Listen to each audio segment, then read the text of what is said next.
안녕하십니까. 뉴스미장 총재 김수민입니다.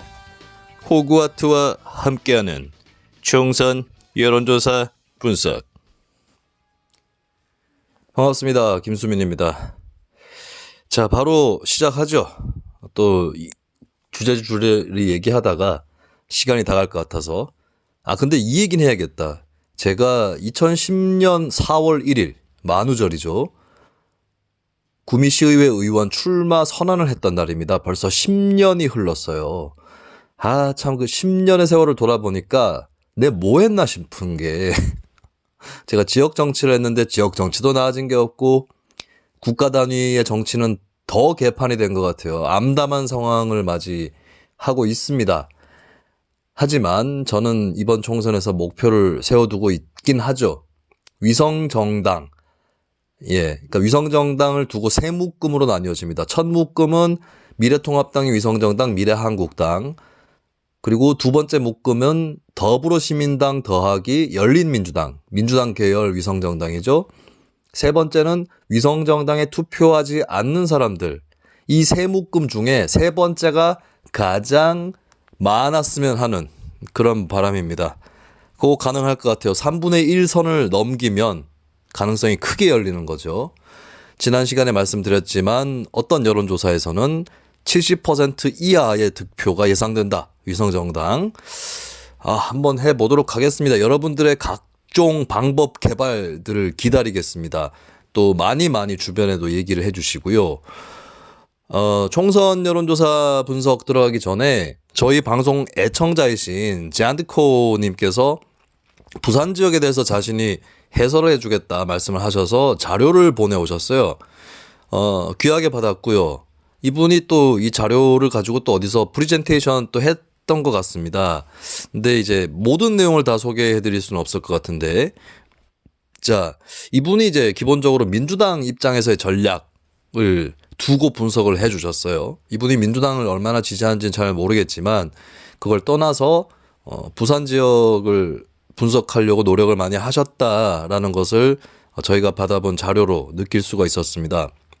이분은 이제 지금까지의 부산 민주당 선거는 공격, 심판 이런 프레임이었다는 거죠.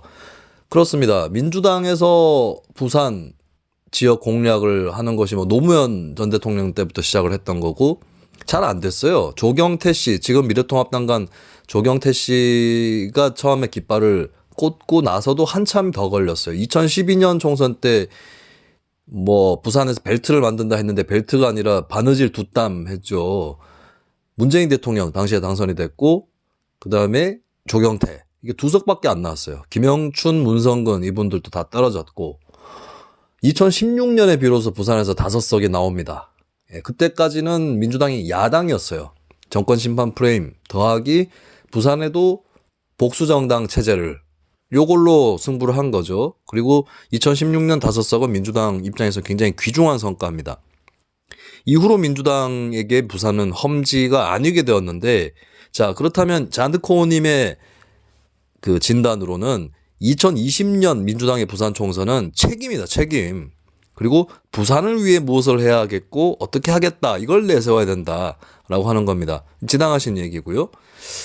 그런 측면에서 부산 선거는 만만치 않아요. 다른 의미에서 2016년과는 다른 판도라는 얘기입니다. 그러면서 일단 부산 민심 분석을 하면서 이제 문재인 정부에 대한 부산, 울산, 경남의 지지율 추이를 분석을 해주셨는데요. 2017년 6월에 문재인 정부 출범 초기죠. 이때 부산 시민들의 호감도는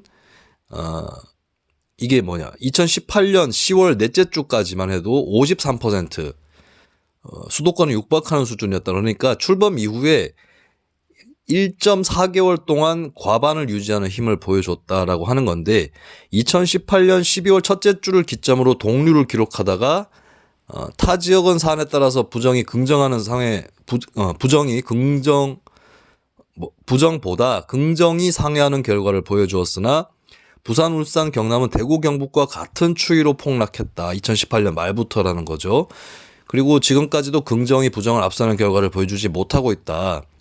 현재 부산의 문재인 정부에 대한 지지율은 이 한국갤럽 조사인가요, 이게? 네.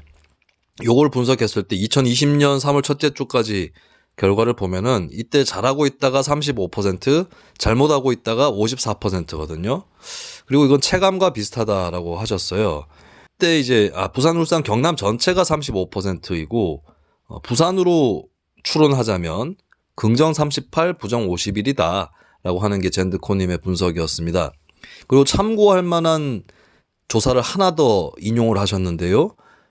부산 사람들은 대구 경북과 같은 정서로 움직일까라는 의문을 던지시면서 여기에 참고할 만한 자료로 박근혜 석방에 대한 여론조사 결과를 갖고 오셨습니다. 석방 논의는 옳지 않다라는 부정평가가 부산, 울산, 경남이 52.9%, 긍정이 44.8%. 그러니까 부산, 울산, 경남에서도 박근혜 석방은 옳지 않다라는 응답이 더 많았다는 거예요. 이게 리얼미터가 2020년 1월 5번째 주에 조사했다. 최근 조사네요. 요 결과에서 특이한 게 있네요. 옆에 대전, 세종, 충청권에서 여기도 이제 박근혜 석방 논의는 옳지 않다. 이거를 명확하게 안 써주셨네요. 그러니까 부정이라는 게 옳지 않다는 걸 부정한 건지 석방 논의를 부정하는 건지.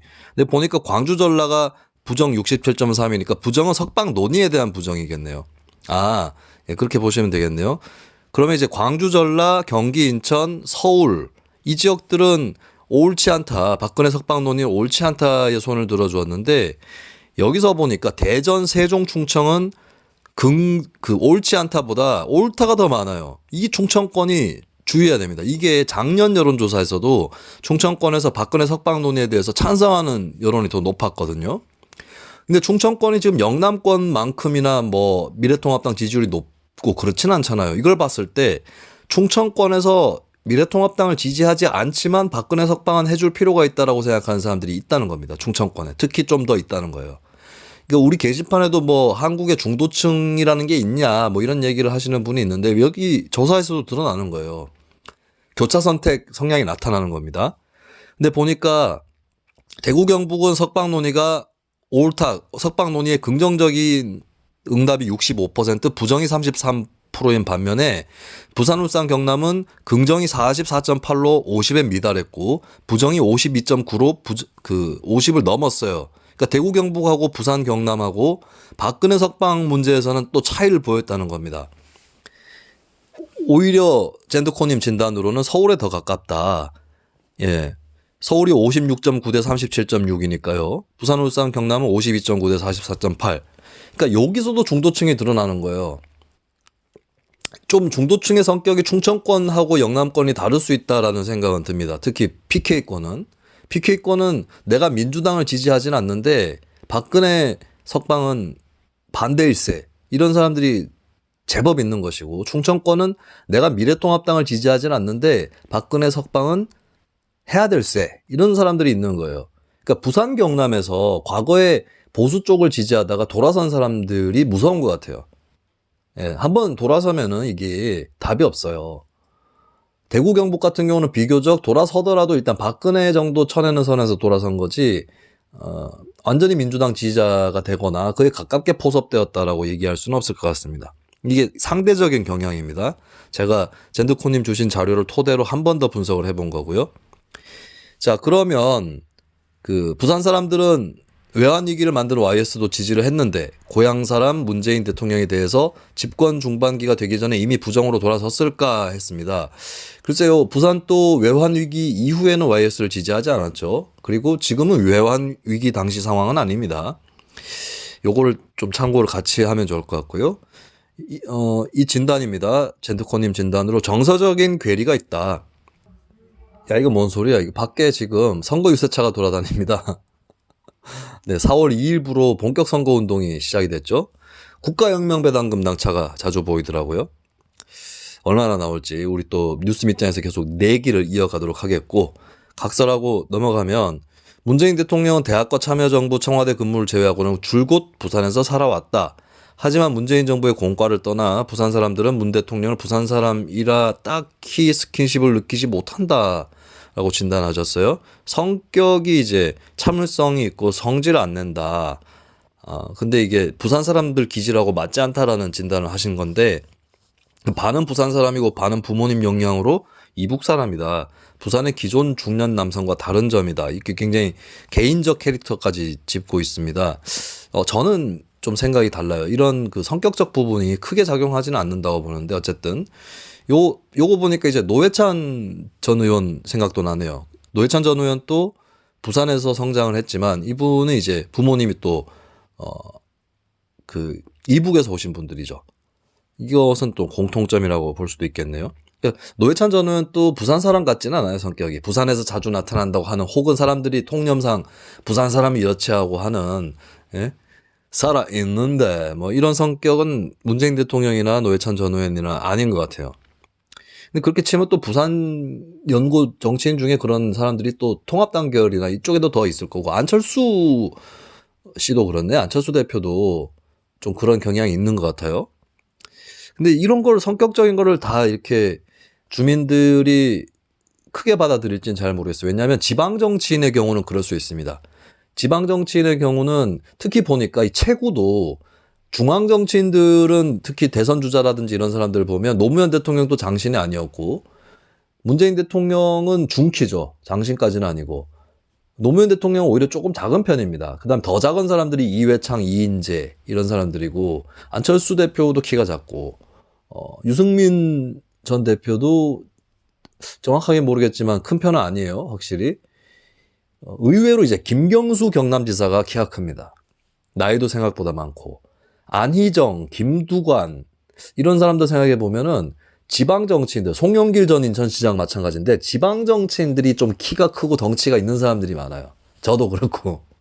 그러니까 지방 정치인들은 좀 가까이서 볼 일이 제법 있다면, 그리고 가까이서 실제로 안 봐도 지역 뉴스에 이렇게 나와도 조금 더 가까이 있다라는 느낌을 줍니다. 하지만 중앙 정치인한테는 그게 그렇게 중요한 건 아닌 것 같아요. 미디어에 비치는 모습이 더 중요하고, 그리고 미디어에 비춰가서 저 성격이 내가 좋아하는 성격이랑 차이가 있다 없다 이것까지 그렇게 깊이 생각은 안 하는 것 같은데, 어쨌든 이분은 이제 분석을 최대한 해보기 위해서 성격까지 분석을 해보신 거죠. 그리고 이제 청와대 재직 중, 예전에 그 청와대 문 대통령 재직할 때 부산 방문할 때 청와대 있으면 골치 아픈데 부산 오니까 참 기분 좋네요. 뭐 이런 멘트 정도는 하지 않는다. 하지 않는다고. 근데 문 대통령이 예전 청와대 시절에 부산에서 이 정권, 부산 정권인데 안 받아줘서 섭섭하다 이런 멘트를 해서 좀 논란이 된 적이 있었습니다. 저는 그런 것까지 문제 삼아야 되는지는 잘 모르겠어요. 그때도 제가 그게 2006년이었나 그랬거든요. 제가 그때도 이걸 문제 삼는 건 좀 그렇지 않냐. 이거 호남 지역에서도 민감하게 두고두고 생각했잖아요. 근데 그 자리가 부산이잖아요. 부처도 만나는 사람에 따라서 다르게 설법한다는데, 아니 대통령이 부산 사람인데 왜 부산에서는 남이라고만 생각하십니까? 이 하소연을 했던 것으로 봐요, 저는.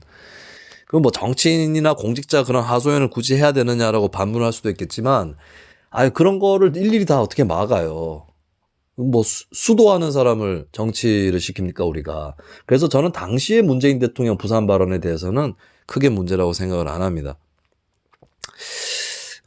그리고 이제 두 번째 포인트를 하나 더 짚어주셨는데, 민주당에 대한 부산 시민들의 민심과 민주당 부산 의원들의 분열과 똥볼차기라는 신랄한 제목이었는데요. 지방선거 이후에 부산 현역 국회의원이 통합이 안 되고 있다. 최인호 의원이 부산시당 위원장 하면서 갈등이 촉발이 되었고, 김영춘, 박재호, 김혜영 이렇게 김영춘 그룹이 생성이 됩니다. 맞나요? 그러니까 김영춘, 박재호가 YS 청와대에 있었다라고 하는데, 근데 김혜영 의원은 신인이고 당선될 때 갓 40이었나 그랬을 거예요. 그리고 당선될 줄 몰랐는데 막내로 입성한 케이스고, 김혜영 의원이 그 어떤 매체와의 인터뷰에서 자기가 녹색당 갈 생각도 있었다. 뭐 그런 얘기까지 했습니다. 근데 아마 김혜영 의원이 김영춘 의원이랑 가깝다면 정치를 대하는 방식이 비슷할 거예요. 그러니까 지지층 결집 위주의 어떤 선전선동보다는 좀 그 당의 기본 원칙부터 이제 외연 확장, 사람들이 우리를 어떻게 보나 이런 걸 더 신경 쓰는 캐릭터가 비슷하긴 합니다, 제가 봤을 때. 그리고 최인호 더하기 윤준호 부산 386 그룹. 최인호 씨는 87년 부산대 총학생회장이었고, 윤준호 씨는 동아대 부총학생회장이었죠. 최인호가 이분의 말에 따르면, 저는 이거 상세하게는 잘 몰라요. 최인호 의원이 윤준호 의원을 적극적으로 후원해왔다. 이렇게 분석을 해주셨고, 그 다음 세 번째가 전재수 친노그룹. 이호철이라고 하는 문 대통령에 가까운 측근과 유일하게 소통할 수 있는 사람이 전재수다. 뭐 이런 진단을 해주셨습니다. 이런 분열이 좀 악영향을 끼칠 수 있다라고 말씀을 하시는 거고요. 그 다음에 전재수하고 헷갈리면 안 됩니다. 유재수 파동.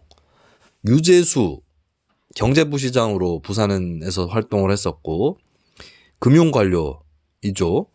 근데 유재수는 춘천 출신의 서울에서 근무했기 때문에 부산과 전혀 관계가 없는데 오거돈 시장 취임 이후에 초대 경제부시장이 됐다. 그래서 이건 부산 사람들 입장에서는 자존심이 상하는 일이다. 왜 굳이 오거돈 시장이 인맥도 넓은데 친노 쪽에서 꽂은 거 아니냐. 이런 생각을 부산 사람들이 갖고 있다라고 하는 거네요. 잘은 모릅니다만 일단 듣습니다. 제가 이분보다 부산을 잘 알고 있다고 볼 수 없으니까요. 그래서 유재수 파동으로 부산 사람들은 오거돈 시장도 시장이라고 만들어 놨는데 지분이 약한 시장이 아닐까. 이렇게 자존심에 상처를 받았다라고 하는 그런 여론을 또 전해주셨습니다. 그리고 이제 민주당의 문제가 조국 얘기를 하는 거, 들먹인다라고 표현하셨어요. 이것도 좀 문제다라고 했는데 이게 뭐 많이 익히 알려진 거죠. 조국 뭐 하고 다 어떻게 연결돼 있느냐 했을 때. 그래서 이분은 이제 조국 갖고 총선을 치르면 안 된다라고 2019년 5월에 얘기를 하셨답니다. 부산시당 관계자들한테 민주당 쪽에 일찍 내다보셨네요. 그때는 조국 민정수석이 크게 뭐 기스가 나는 그런 상태는 전혀 아니었죠. 지금은 더더욱 그럴 테고. 지금 민주당이 부산뿐만 아니라 전국 차원에서도 조국을 어느 정도는 지우기를 하려고 하는 거죠. 자, 요 정도 일단 하겠습니다. 이거 외에도 굉장히 자료를 많이 보내주셨는데요. 시간 관계라든지 또 저의 숙지 수준이나 이런 걸 봤을 때는 일단은 요 정도 소개를 해드리도록 하겠습니다. 요것만 해도 지금까지 지금 분량이 17분 가까이 됐어요. 잔드코님이 이제 뭐 혹시 부산 내부의 여론이라든가 이런 것들 더 전달해 주실 게 있으면 앞으로 저희 통신원이라고 생각하시고 기탄 없이 게시판에 글을 올려주셨으면 합니다. 그리고 말씀하신 김에 부산 지역의 여론조사, 격전지 여론조사 분석을 좀 해보도록 하겠습니다. 30일에 부산일보가 한국사회여론연구소에 의뢰해서 발표한 거죠. 30일에 발표한 겁니다. 3월 30일에. 25일부터 26일까지 부산 중부 동부권 7개 지역구에서 실시를 한 것입니다. 결과를 보면 남구을 박재호 민주당 후보와 이현주 문재의 미래통합당 이현주 후보 45.4 대 44 초박빙 승부입니다. 요 캐릭터는 이제 박재호 쪽이 오히려 지역 일꾼론으로 승부를 하는 거고 이현주는 통합당 지지층에서는 굉장히 유명한 사람이에요. 유튜브라든가 이런 것 때문에 이제 통합당도 미디어 선거를 어느 정도 또 하게 됐습니다. 이게 또 항상 벌어지는 일이죠. 예전에도 PC통신, 천리안, 하이텔 이런 데서 진보개혁 쪽 논객들이 한번 설치면 이제 그 다음에 보수 논객이 나와서 설쳐요. 그럼 이제 또 플랫폼이나 이 툴을 옮겨 다닌단 말이죠. 항상 먼저 진보가 들어갑니다. DC 인사이드도 그렇고 뭐 딴지일보도 그렇고 이런 식으로. 근데 나중에는 또 뭐 같은 공간에 들어오기도 하고 아니면 별도의 공간을 만들어서 보수가 또 들어와요.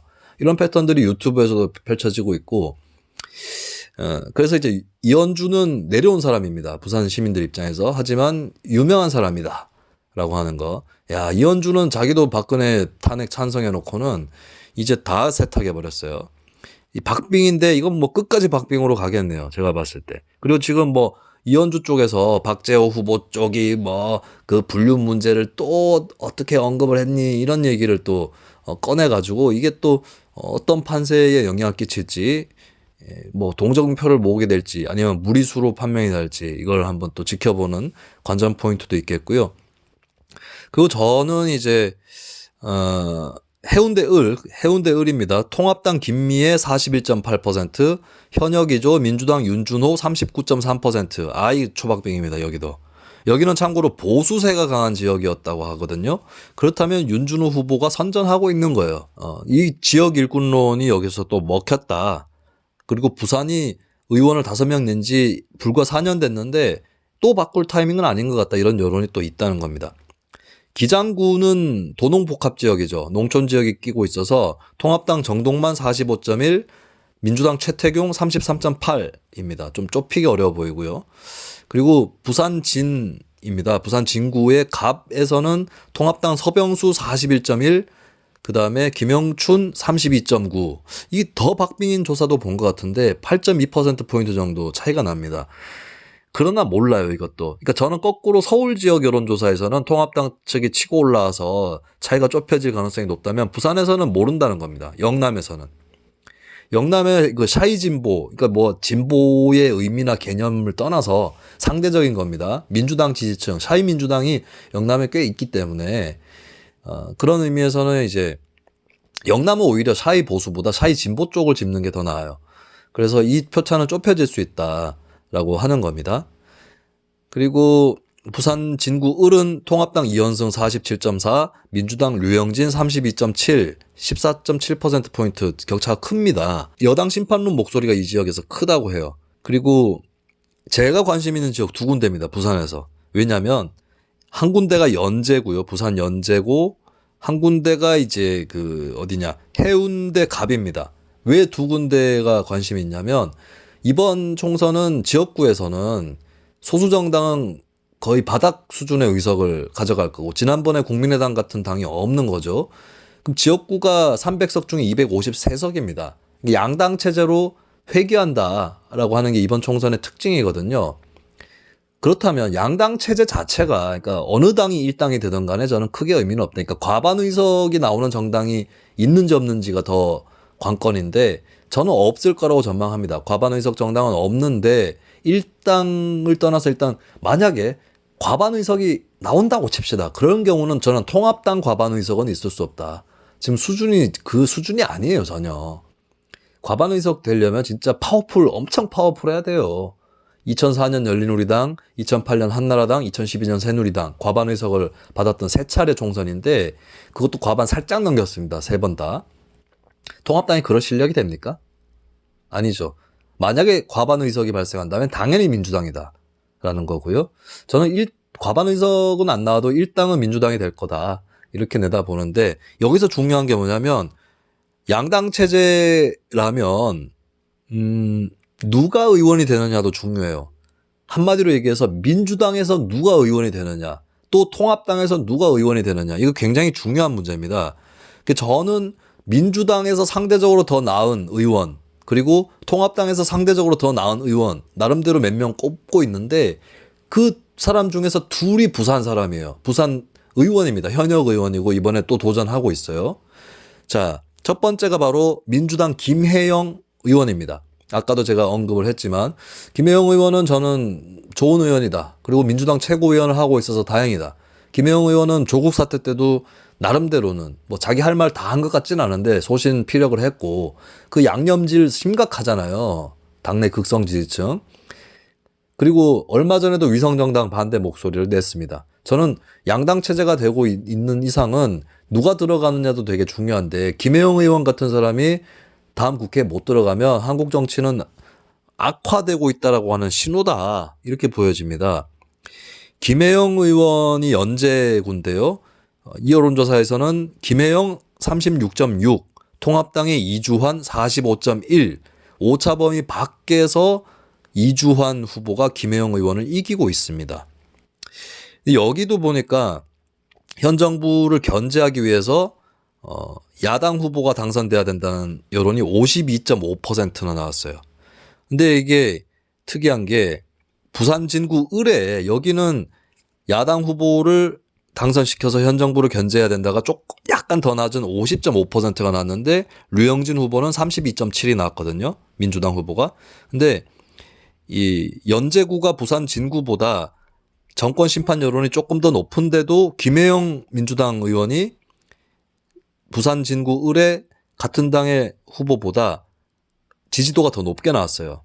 김혜영 36.6이라면 민주당 류영진 부산 진구 을 후보는 32.7. 이게 뭘 의미하냐면 그래도 김혜영이니까 민주당 지지 안 하는 사람들 심지어 정권 심판이 필요하다고 생각하는 사람들 사이에서도 지지가 좀 나온다는 얘기입니다. 그렇다면 김혜영 의원이 앞으로 표차를 좁히고 지지율 차이를 좁히고 역전할 수 있는 방법은 김혜영이에요. 민주당이 아닙니다. 민주당을 앞세우는 것은 방법이 되지 않는 거고, 그리고 오히려 이제 부산 지역에서 자칫하면 통합당이 싹쓸이 할 수 있는데 적정한 균형을 만들어 달라. 그렇다면 김혜영까지는 적어도 당선돼야 된다. 이거를 불러일으켜야 돼요. 그건 김영춘 의원도 마찬가지일 겁니다. 예. 그래서 그 외연 확장 전략을 충분히 쓰시라. 그리고 조국 사태 때 할 말 했다는 것도 알릴 필요가 있어요. 그게 의식이 돼가지고 공보물에 집어넣지 못하더라도 구전으로 좀 알려가지고 표차를 좁히고 뒤집고 하는 그런 플레이가 필요해 보입니다. 그리고 제가 통합당 쪽에 드는 이 의원은 들어가야 된다. 통합당 어차피 거대 정당일 수밖에 없잖아요. 그럼 거기에서 이왕에 뭐 100 몇 석 갖고 가는 정당이라면 이 사람은 들어가야 된다. 저는 하태경입니다. 하태경에 대해서 야유하는 사람들이 많은데 그 사람들은 어차피 민주당만 지지하는 사람들이 절대다수고, 하태경은 정말 이상한 짓도 했죠. 뭐 김일성 가면 해프닝이라든가 그때 제가 방송에 나가서 신나게 놀렸는데 그게 아무리 김일성이랑 닮아 보여도 굳이 얘기를 왜 하냐. 예. 이게 좀 하태경 의원이 말이 좀 많다 보니까 쓸데없는 말이 좀 껴들어갈 때가 있습니다만, 그래도 보세요. 남북 정상회담 할 때 하태경 의원 뉴라이트 계열 출신인데 전격적으로 이거는 해야 된다 얘기를 했어요. 그리고 얼마 전에 코로나 방역을 두고도 이거 문재인 정부에게 힘을 실어줘야 된다 이런 발언을 했습니다. 아싸란 맛이 있죠. 아싸란 맛이. 그리고 이 사람은 극우 보수는 절대 아니잖아요. 제가 인상 깊었던 거는 하태경이 이재용, 삼성 이재용을 상대로 최순실 게이트 정문회 할 때 나는 새누리당을 해체시키겠다. 당신은 정경련을 해체시켜라. 아, 그 말은 결과적으로 그렇게 안 됐죠. 그렇게 안 됐지만 그렇게 말할 수 있는 사람이 몇 명 있어요. 우리나라에. 그래서 저는 보수 정당 의원으로서 같은 값이면 하태경 같은 사람이 들어가야 된다고 보는데요. 하태경 50% 나왔고요. 50.0% 해운대 갑입니다. 맞상대인 민주당 유영민 후보 장관 출신이죠. 30.2. 크게 뭐 5대 3이에요. 네. 여기 하태경이 이긴다고 볼 수 있고, 하태경이 공천을 받아서 다행이다 생각을 합니다. 그 우리 게시판에 중도층이란 게 과연 있긴 있느냐라고 하시는 분이 있는데, 하태경을 공천받을 수 있도록 경선을 붙여준 통합당을 봤을 때는 통합당 역시 중도층을 의식하고 있다는 거예요. 그리고 민주당도 금태섭은 떨어졌지만 김혜영, 조응천, 또 누구야 박용진 이런 사람들이 공천이 된 건 중도층, 단순히 중도라고 표현하는 게 아니라 무당파 측이라든지 이렇게 더 넓게 나아갈 수 있는 쪽을 고민한다는 겁니다. 당들이 그렇게 어리석지만은 않아요. 네, 그거를 좀 유념하시고 얘기를 하면 좋겠고요. 자, 이제 부산을 벗어나서 다른 데로 좀 가보겠습니다. 3파전이라고 하는 지역구 중에 한 군데 일단 가보는데요. 자, 정의당 심상정 의원이 있는 고양갑, 덕양갑입니다. 얼마 전에 제가 소개를 해드렸죠. 그리고 3파전이 팽팽하게 진행되면서 오차 범위에서 심상정이 3등이더라. 이거 어떡할 거냐? 제가 얘기를 했습니다. 자, 이 또 여론조사가 하나 더 실시됐습니다. 제가 전에 소개해드린 여론조사는 지역신문 여론조사였고요. 이번엔 KBS가 조사를 한 것이 있습니다. 이 조사 시점은 3월 29일부터 30일까지 한국리서치 의뢰해서 실시한 거고, 뭐 오차범위 뭐 이런 거 다 불러줘야 돼. 아유, 이거 팟캐스트는 제재가 없는 걸로 알고 있는데요. 표본 오차 범위만 얘기하면 95% 신뢰 수준에서 플러스 마이너스 4.4%포인트입니다. 자, 어떻게 나왔느냐. 1등이라고 딱 얘기하기는 그런데, 자, 순서대로 심상정 정의당 후보가 34.5%, 문명순 더불어민주당 후보가 33.5%, 오차 범위 이내입니다. 그리고 지난 여론조사에서, 다른 기관의 여론조사에서 1등을 했던 미래통합당의 이경환 후보는 20.7%가 나왔어요. 자, 이게 어떻게 해석을 해야 되나. 두 조사를 혼합을 하면 3파전이거나 2강 1중이거나 이런 건데, 이경환 후보는 1등 하다가 3등이 나왔고 또 표차에도 꽤 나왔어요. 20%면 지지율 차가 좀 나는 거잖아요. 여기만 보면은 2강 1중입니다. 자, 심상정이 일단 1등 할 수 있다라는 걸 보여줬는데요. 여기는 그냥 갑니다. 3파전으로. 단일화 같은 거 없어요. 왜냐? 아니, 지금 민주당 후보 입장에서 완주를 해도 1등 할 수도 있다라고 보이는 상황이고, 심상정 후보 마찬가지거든요. 예, 단일화를 할 것 같지 않습니다. 그러니까 뭐 그냥 가는 거예요, 3파전으로. 자, 근데 이 민주당 일부 지지자들의 넌센스가 나오는데 뭐 인터넷 곳곳에 있어요. 심상정 되는 꼴 보기 싫다. 차라리 이경환이 되라. 아니 이경환은 3등 나왔는데 뭘 이경환이 돼. 아니 미래통합당하고 단일화 하라니까 민주당이랑. 그거 왜 못해. 심상정의 재선을 저지하기 위해 미래통합당과 단일화합니다. 선언하라고. 왜 못해요. 단일화하면 심상정 이길 수 있을걸. 아니면은 그러니까 단일화해도 못 이길 수도 있어요. 왜냐하면 막상 단일화에 들어가게 되면 민주당이 미래통합당이랑 단일화를 해? 하면서 민주당에서 이탈하는 층이 나오게 됩니다. 그러면 단일화를 했을 때 미래통합당 후보로 단일화가 될 가능성이 높고, 그러면 심상정 대 미래통합당이 되면 당연히 심상정이 이깁니다. 그러니까 단일화까지는 시도할 필요가 없겠죠, 민주당이. 근데 요럴 때 사표론을 쓰라고, 통합당한테. 왜 사표론은 진보 군소정당한테만 쓰냐고. 얘기를 하라고. 이찍심이라고. 이경환 찍으면 심상정 된다고 얘기를 해, 미래통합당 지지층이. 그러면서 미래통합당은 가서 얘기를 해요, 지지층한테. 그래도 빨갱이 정의당보다는 민주당이 낫지 않습니까? 이런 식으로 얘기를 해서 미래통합당 표를 끌어갈 생각을 하라고요. 근데 그 문명순 후보가 오차범위 내에서 2등은까지 해놓고는 어떤 댓글을 보니까 심상정 배기 싫어갖고 미래통합당 후보 찍어야겠다고. 뭐 자기들이 2등인데 3등 후보를 일부러 찍어. 야, 얼마나 싫으면은 그래 놓고는 또 자기네들이 2등이고 정의당이 3등이면 또 뭐 반 미래통합당 단일화 민주개혁 세력이 집결하라 이러고 상황 바뀌니까 뭐 말이 달라요. 일관성을 가져야지. 그러니까 독자 완주해요. 독자 완주 하는데 미래통합당 가가지고 얘기하라고.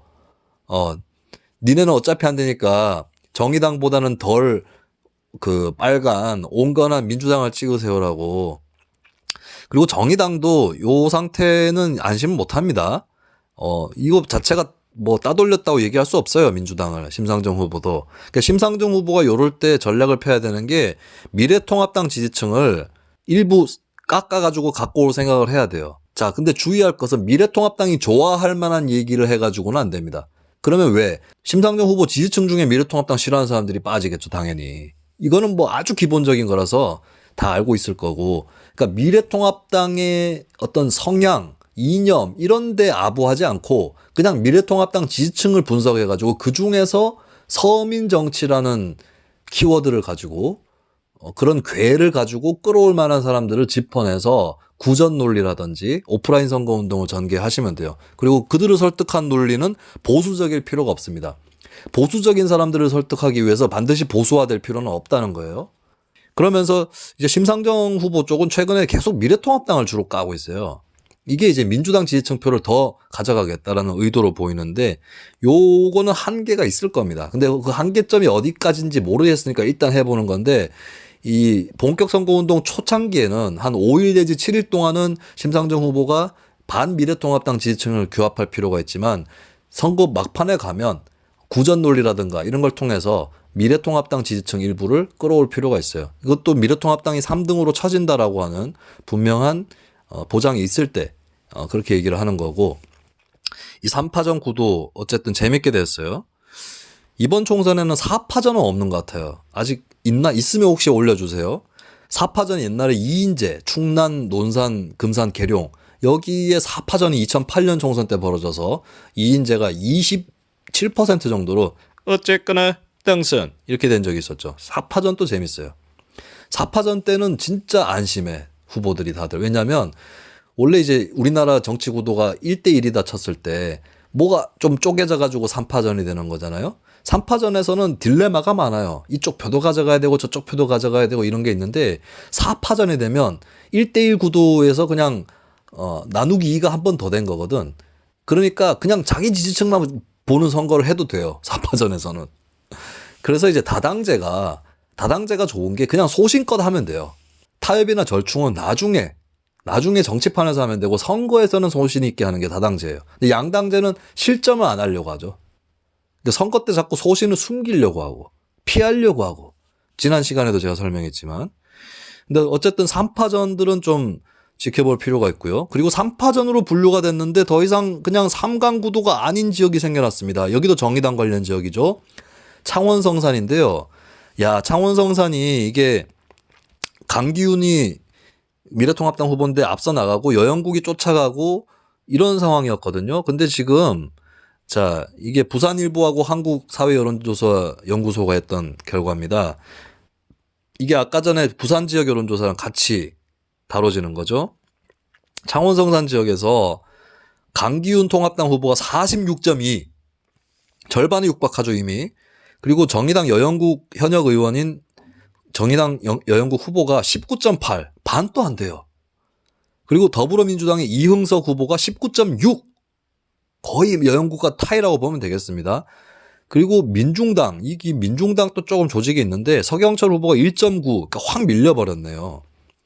그리고 뭐 우리공화당 진순정 1.2, 민생당 구명회 0.5 이렇게 나왔는데, 아이고 여기는 단일화하지 않으면, 민주당 정의당 단일화하지 않으면 미래통합당을 이기기 어려운 선거구가 되어버렸고, 정의당 입장에서도 부담이 생겼죠. 왜? 단일화를 추구해서 자신들이 의석을 지켜야 되는 상황이 펼쳐졌어요. 그럼 민주당한테 대가를 또 내놔야 될 수 있거든. 안 내놓으면 또 부담을 질 수 있거든요. 그래서 정의당 입장에서도 조용한 단일화를 하려고 최대한 노력할 거예요. 가능하면. 실제로 그 흐름은 창원성산 지역 내부의 시민사회에서 강력하게 단일화를 촉구하고 있어요. 그리고 마침 민주당의 후보가 민주노총 출신입니다. 그러니까 민주당도 언제까지 우리가 정의당한테 양보해야 되냐, 선거 때 완주도 못하는 거 아니냐, 이런 불만이 있는 거니까 아사리 그냥 여영국의 지지층을 갈라먹을 수 있는 노동계 후보를 내버린 겁니다. 저는 이거는 굉장히 유효한 카드였다고 봐요. 이흥석 후보가 그래서 여영국이랑 타이를 이루고 있는데, 그런데 그렇기 때문에 단일화 가능성이 더 높습니다. 지역사회 내에서의 압력이 크고, 그 다음에 이흥석 역시도 여영국과 공통 지반을 갖고 있기 때문에 분명히 이건 단일화에 들어가게 될 텐데, 관건은 민주당이에요. 민주당이 허락을 안 해줄 수도 있다는 거죠. 중앙당에서. 정의당은 한판 제대로 겨뤄서 미래통합당이 되는 한이 있어도 떨어뜨려야 된다. 이거는 뭐 민주당이 충분히 쓸 수 있는 전략이죠. 근데 문제는 민주당이야 그렇다 치더라도 이흥석 후보는 계속 창원성산에서 살아야 됩니다. 후보 본인이 사퇴하겠다 그러면 당에서 어떻게 말릴 수가 없어요. 그 정의당 입장에서는 다른 반대급부를 안 내놓으려고 이 지역만의 단일화로 하려고 하겠죠. 예, 요런 이제 의도 싸움들이 벌어질 것이고, 어쨌든 저는 단일화 될 거라고 봅니다. 그리고 단일화 됐는데 만약에 여영국으로 된다 치면은 민주당에서 또 대대적으로 캠페인하겠죠. 우리가 대승적으로 양보했다. 근데 요것도 딜레마예요. 왜냐하면 민주당이 정의당이랑 너무 가깝게 보이면 중도층이나 그 보수층 표를 끌어당길 때 손해가 돼요. 2012년 총선 때 야권 단일화했지만 5대5 승부 끝에 결국에 새누리당이 이겼잖아요. 2016년에는 정의당이랑 민주당이랑 단일화가 잘 안 됐습니다. 부산, 경남, 인천 몇 군데 빼고 단일화 잘 안 됐는데, 오히려 수도권에 단일화 안 된 지역에서도 민주당이 굉장히 승리를 했거든요. 이게 생각을 좀 깊게 해볼 필요가 있는 게, 진보정당에 나와서 민주당 표를 갈라서 보수정당에게 저쪽 미래통합당 정당에게 이득을 준다라고 하는 가설이 그렇게 맞지 않습니다. 왜냐하면 진보정당이 나와줌으로써 차별성이 생성이 되는데, 민주당은 이걸 역으로 이용해서 저기 쟤들 봐봐, 정의당 봐봐, 쟤들에 비하면 우리는 별로 그렇게 불온하지 않아요. 우리는 온건하고 중도적인 정당이야. 이렇게 홍보할 수 있고, 그럼으로써 미래통합당에 뺏길 수도 있던 층을 민주당으로 끌어가는 효과가 있는 겁니다. 2002년 대통령 선거가 대표적이죠.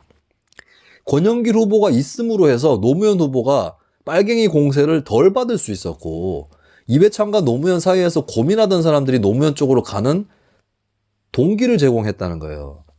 그러면서 오히려 선거 판도가 조금 바뀝니다. 그러니까 똑같이 기계적으로 계산하면 안 된다. 진보정당이 등장하면 민주당은 그만큼 제로섬에서 손해를 볼 뿐이다. 이렇게 생각할 이유가 없는 거예요. 그냥 민주당이 잘 하면 돼요. 아니면 미래통합당이 못하거나. 그럼 진보정당이 뭐 들어가고 안 들어가고 중요한 게 아니라고. 2012년 대선 보세요. 이정희 후보가 막판에 야권 단일화를 외치면서 사퇴했잖아요. 그게 더 안 좋은 영향을 끼쳤습니다. 문재인 후보한테. 차라리 이정희가 따로 나가는 게, 문재인이 자 봐라, 문재인은 이정희 같은 후보하고는 다르지 않냐 하면서 그래도 중도층이 지지할 만한 후보다, 보수층도 어느 정도 지지할 만한 후보다, 이렇게 되는 거거든요. 근데 이정희가 딱 같은 편인 것처럼 돼버리면서 이정희의 표가 문재인으로 간 것에 어쩌면 그 이상이 셌을 수도 있습니다. 그래서 이게 단일화하면 유리하고 안 하면 불리하다. 이거는 고정적인 철칙이 아니고요. 근데 다만 이 지역만 놓고 창원 성산만 놓고 봤을 때는 이거 단일화 안 하면 쉽지 않아요. 어려워요. 그리고 단일화 해도 어려워요. 왠지 아십니까?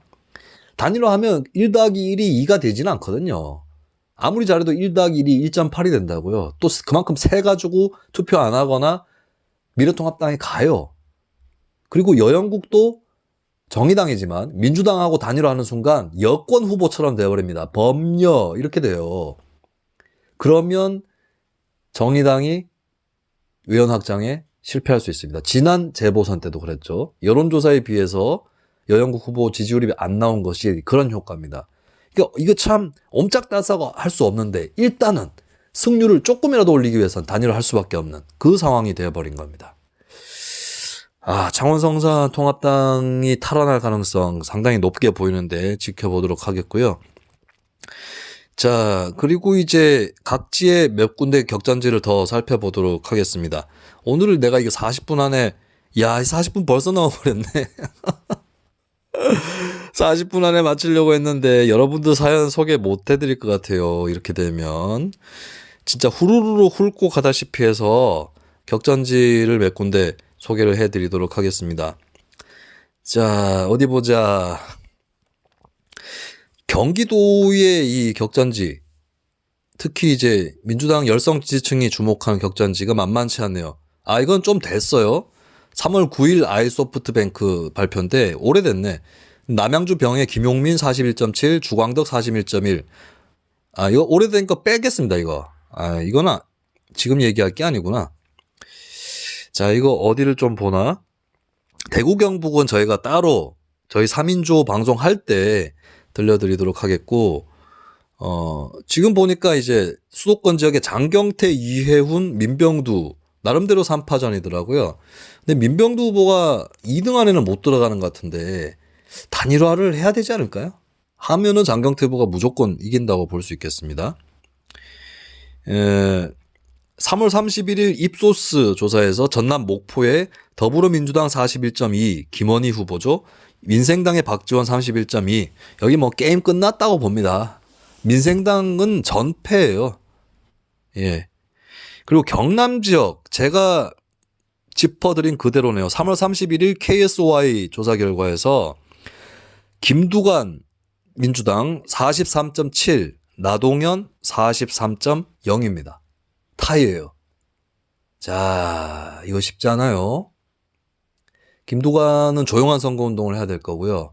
설친다고 될 일이 아니니까. 그리고 그렇게 할 거예요. 김두관 씨는 풀뿌리 출신 정치인이라서. 근데 문제는 민주당입니다. 민주당이 사고 쳐버리면 김두관 끝나요. 중앙에서 사고 치면. 아니면 다른 지역에서라도 사고 치면. 김두관으로서는 진짜 물 떠다 놓고 빌고 싶을 거예요. 제발 아무도 사고 치지 마라. 나는 안 칠 테니까.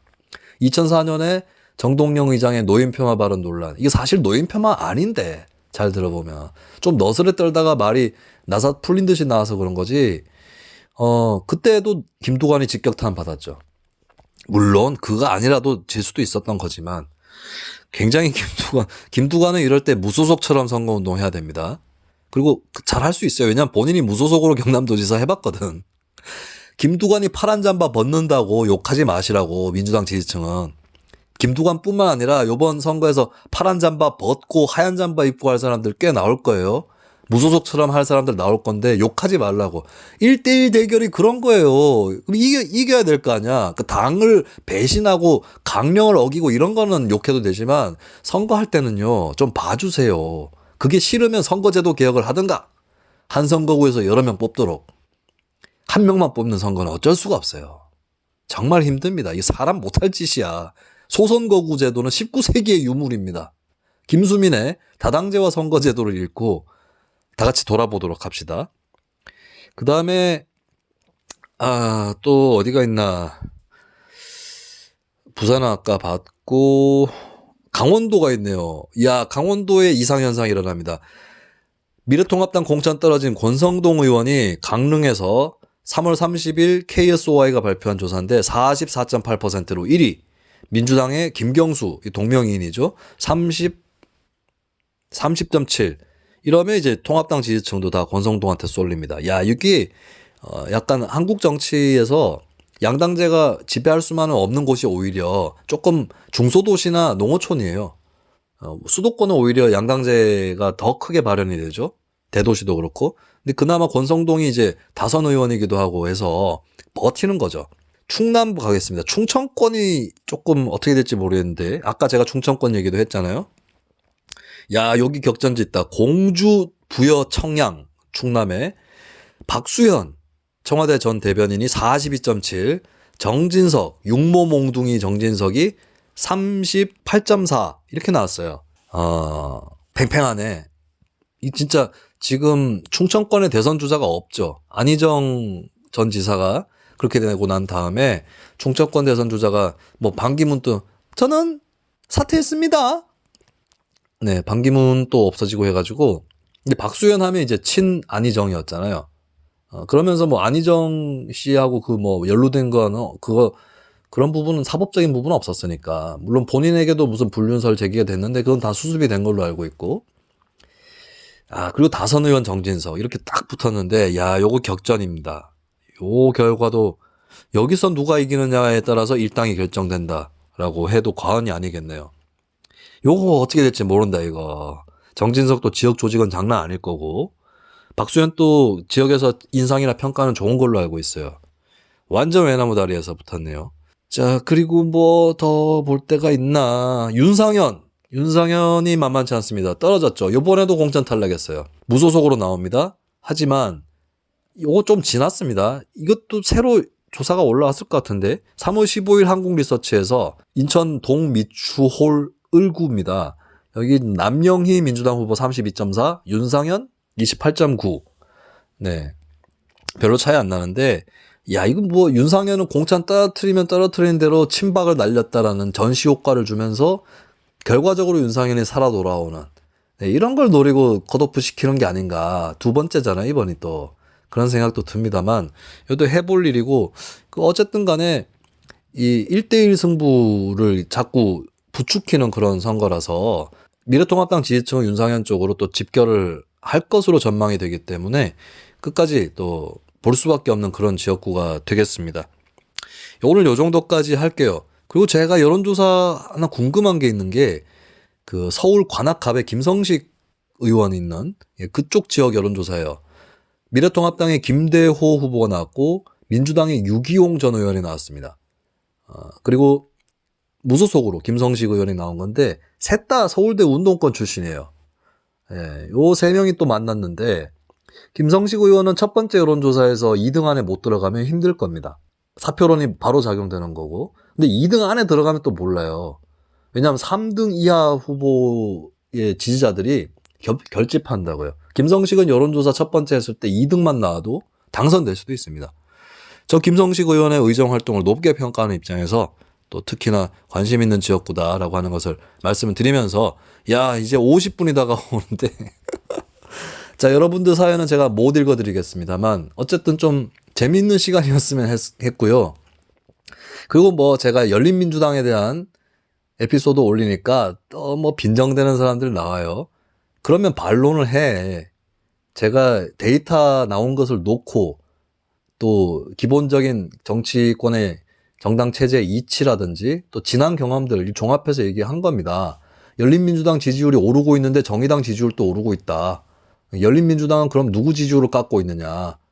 지금 당장의 더불어시민당 지지율이 미래한국당보다 낮게 나오고 있잖아요. 이거 뻔한 거예요. 뭘 김수민이 감이 떨어져.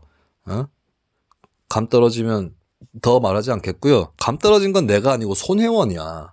그 뭐 또 비유한답시고 이복 동생 얘기를 하면서 자꾸 가족관계 너무 그렇게 비유하는 것도 그런데 자 거기까지는 그렇다 치고 손지창 임재범 씨 얘기는 왜 꺼내는 거예요. 저는 손혜원 의원의 모습을 보면서 이 노래가 생각이 나더라고요. 누구나 한 번쯤은 자기만의 세계로 빠져들게 되는 순간이 있지. 그렇지만 나는 제자리로 오지 못했어. 되돌아 나오는 길을 모르니. 네, 눈물이 앞을 가리고 목이 메입니다. 손혜원 의원님, 되돌아 나오는 길을 꼭 찾으시길 바라겠고요. 저희 뉴스 밑장은 일요일에 다시 인사를 드릴 텐데요. 앞으로 총선 기간 보름 가까이 남아있는데 게스트를 3명 정도 더 부를 예정이에요. 민주당 게스트는 지금까지 이미 3명이 나왔습니다. 그래서 미래통합당, 국가혁명배당금당, 정의당 이렇게 3명을 추가로 섭외하고 있습니다.